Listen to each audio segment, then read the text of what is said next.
Tüßling im Landkreis Altötting. Normalerweise darf's rund um das Schloss an den Adventswochenenden viel mehr zugehen. Aber auch in diesem Jahr ist der beliebte Christkindlmarkt abgesagt worden. Ich habe mich trotzdem in der Stadt umgeschaut und direkt am Marktplatz doch eine Bude entdeckt. Servus. Grüß euch. Beste Bosner von Tüßling, habe ich gelesen. Ich wollte mal fragen, wie die Stimmung ist. Gut. Gut? Ja, schön, wie man die Leute lachen sieht in dieser harten Zeit.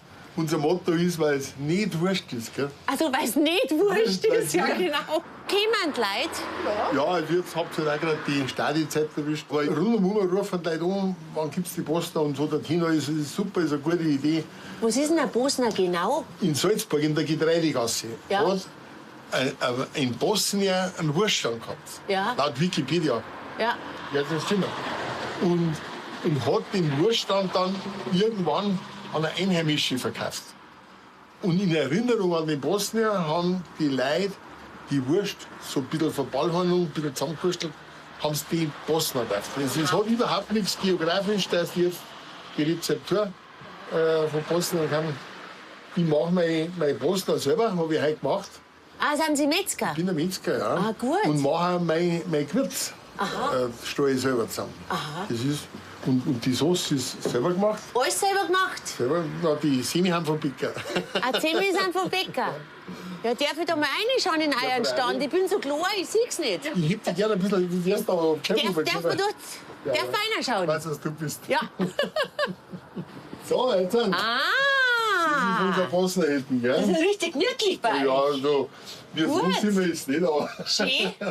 Und die haben selber gemacht? Ja, wie heute gemacht, ja. Ein Metzger mit Leib und Sehne. Ich meine, das spürt man richtig. Ja, seit 1497 haben wir erstmal urkundlich erwähnt. Seid ihr da in Tüßling, habt ihr Ja, eine da Metzgerei? direkt gleich da. Wie heißt denn ihr? Was seid Steiner. ihr? Und wie ist das Rezept jetzt von dieser Sauce? Mayonnaise ist drin und Curry ist drin und Senf ist drin und noch was. Und noch was? Noch was und Und noch was? Ja, da. Das verraten wir jetzt nicht, gell? Ja, genau.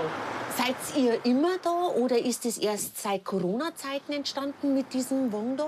Die besten Vorschläge kommen von den Mitarbeitern. Ja. Da hat eine von den Mädels gesagt, Mensch, schaut, dass heuer gar nichts war. Warum stellst du nicht den Bosnerstand einfach makellos aus? Ah, sag ich, das ist eine gute Idee. Ja, und wart sie dabei. Und alle Damen in der Hecke. Ich hab auch die Daumen in den Tee, wie mich der Steiner Franz fragt, ob ich eine Bosner mag. Und dann überrascht er mich noch mal, weil er nicht nur gute Würst macht, sondern mir sogar auch noch was vorsingt. Ich bin in Tüßling verliebt, genau wie du. Ich bin in Tüßling verliebt, drum hör mir zu. Es gibt für mich auf der Welt nur einen Ort. Von Tüßling möchte ich nie mehr fort.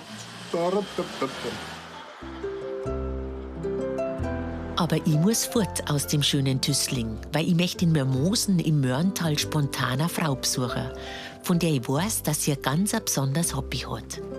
Mal schauen, ob sie daheim ist, die Annelis Bleich, weil ich hab meinen Besuch nicht angekündigt.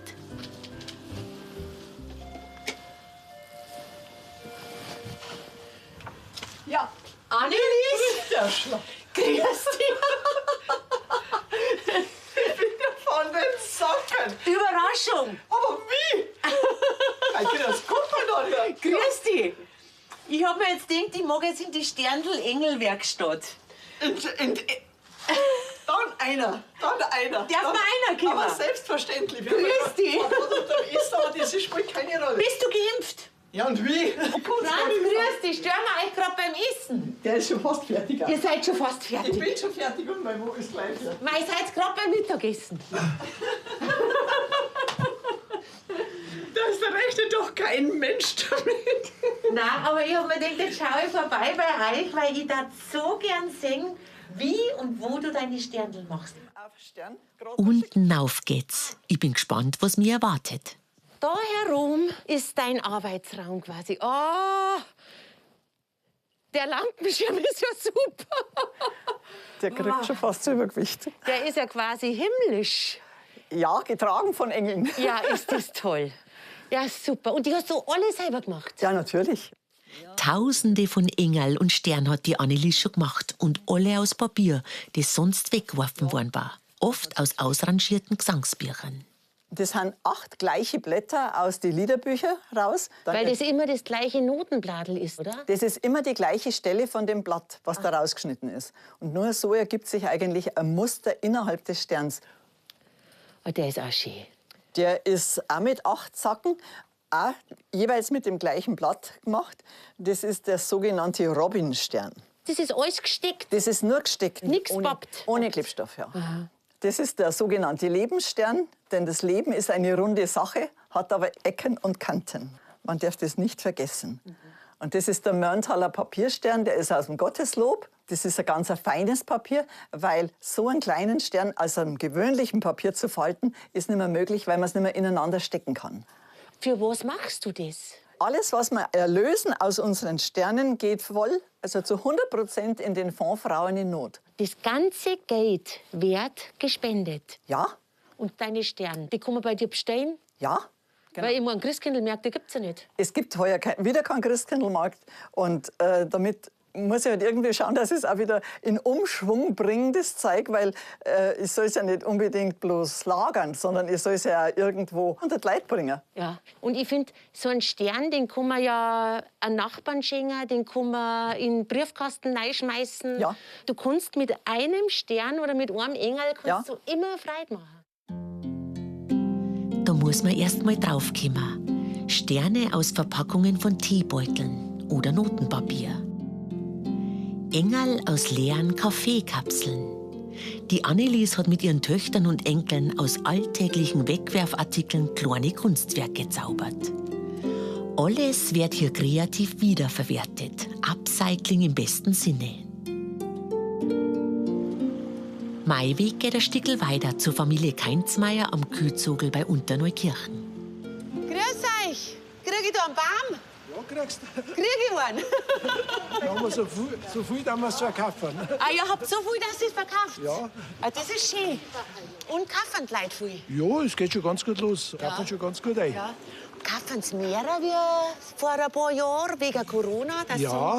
sie schon Letztes Jahr haben wir es schon gekannt und heuer wieder, weil jeder sagt, machen wir es uns daheim schön. Ja. Wenn wir schon nicht vorkennen, dann machen wir es uns daheim schön.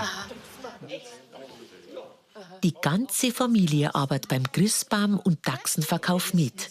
Und musikalisch sind's auch noch, die Keinzmeiers, wie vom Papa erfahren. lauter Musikanten sind Das da. ist der Juniorchef, den wir jetzt rausgeholt haben. Aber das war ja eine Geschichte, wenn sie jetzt miteinander was spielen könntet. Dann schon mal. Jetzt könnt ihr Runden schauen und dann haben wir das Wir Zeug. schauen eine Sag Runde. ich hier zu die Baummasse. Ja. Und da ist jetzt noch die Jüngste von der Familie. Aha, wie viele Kinder seid ihr? 4. Genau, genau. Grüß dich. Grüß dich. Wer bist jetzt du? Ich bin die Katharina. Die Katharina. Genau, genau. Und alle musikalisch? Ja, ich tue meinem Bruder Gestanzel singen. Na, tatsächlich. Bisschen, ja. Also nicht gut, nur laut. Wer kann das als Gestanzel jetzt gleich singen? Oh, so spontan. Also passend nicht, aber... Passend nicht, aber in Taunschau nicht Ja, ducken, genau. oder? Ja. In Taunschau nicht ducken, immer grad außer vom Bauch. So singen wir zwei Gestanzel, so ist in Bayern der Brauch. So machen wir es sonst immer.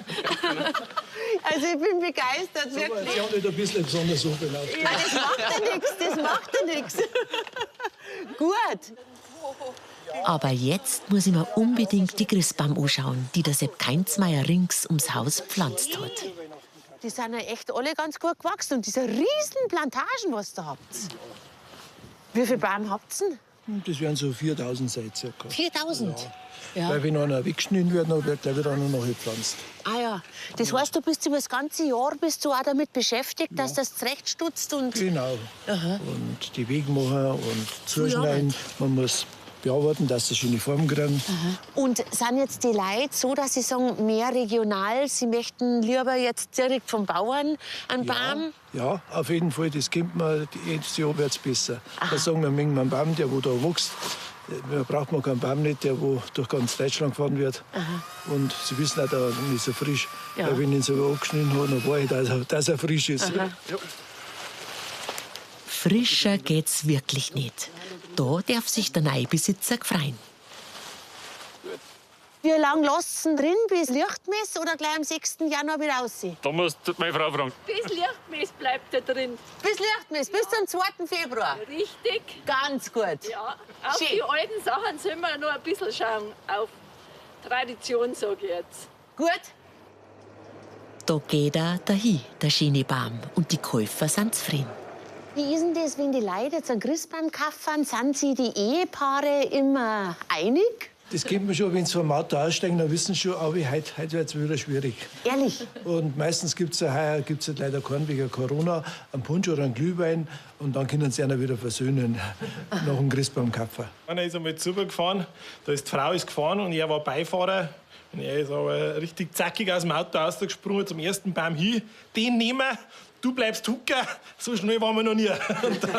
Aber die Mehreren haben sich einig und ist ein schönes Aussuchen. Aber es gibt auch immer wieder lustige Sachen. Schon, gell? Da lernt man die Leute auch kennen, oder? Ja, auf jeden Fall. Einer hat einmal gesagt, oder glaube ich, du hast das erzählt, der ist gekommen und hat gesagt, den nimm ich. Und dann hast du gesagt, ja, möchtest du dich ein bisschen umschauen oder so? Dann hat er gesagt, nein, weil es ist eigentlich wurscht, weil ich, dass ich nicht mehr geschimpft wäre.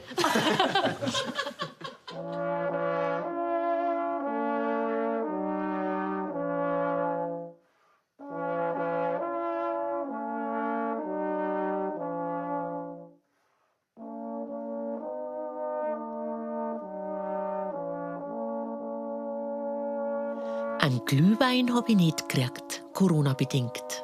Aber schöne Weiß haben mir die Keinzmeier Buben noch bloßen. Zum Abschied. Schön, dass man in dieser schwierigen Zeit Menschen finden kann, die sich ein frohes Gemüt bewahrt haben.